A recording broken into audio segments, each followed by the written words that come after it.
Alors effectivement, je vais parler des bienfaits de la plongée. C'est une étape de notre thématique de recherche qui a débuté dans les années 2013-2014. J'avais passé ma thèse il y a quelques années, j'avais passé un doctorat de sciences dans un laboratoire de recherche dans lequel travaillait le professeur Rostin, et on travaillait ensemble en collaboration avec le service de santé des armées sur les contraintes cardiaques de l'immersion. Et on essayait de comprendre pourquoi il y avait des accidents graves en mer.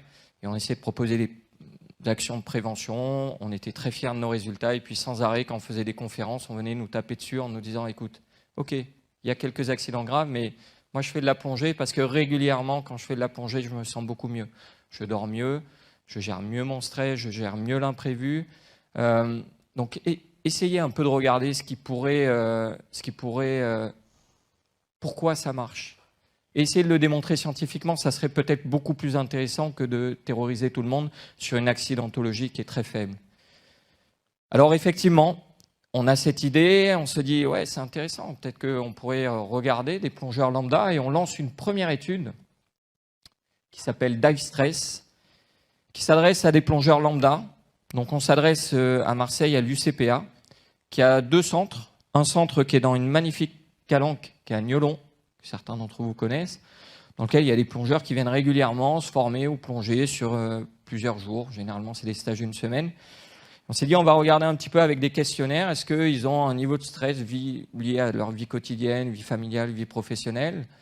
Et si jamais ils ont un niveau de stress, on va regarder si l'activité plongée diminue ce niveau de stress. On a sélectionné beaucoup de monde, à peu près 140 personnes. On leur a demandé de remplir des questionnaires et on a essayé d'apparier en fonction de l'âge, du sexe, de la pratique et surtout de leur niveau de stress. Et on a pu faire 2 groupes, une quarantaine de plongeurs et à peu près une trentaine de personnes qui faisaient du multisport.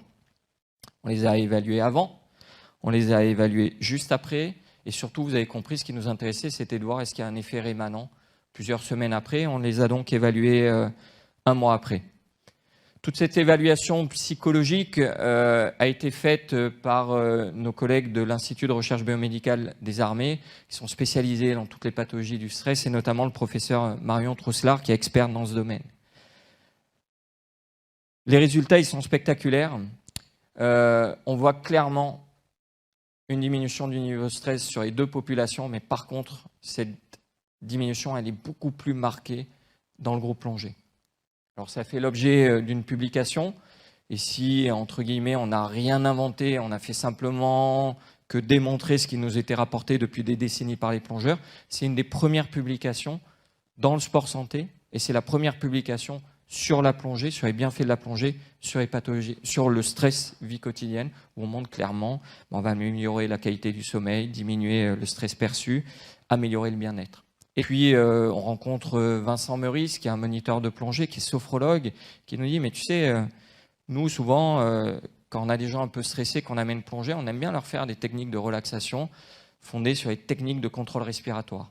Alors, c'est des techniques qui ont été démontrées depuis très longtemps, qui sont utilisées dans le yoga, qui consistent simplement à ralentir sa ventilation. Donc, on passe de 10 à 12 cycles par minute à 6 cycles par minute et à faire une ventilation très lente et ample. Et on s'est rendu compte que les personnes qui faisaient ces séquences de contrôle respiratoire pendant 5 minutes, 1 à 2 fois par jour, pendant plusieurs jours, ça améliorait leur état, avec des marqueurs qui n'étaient pas simplement des questionnaires, mais aussi des marqueurs physiologiques.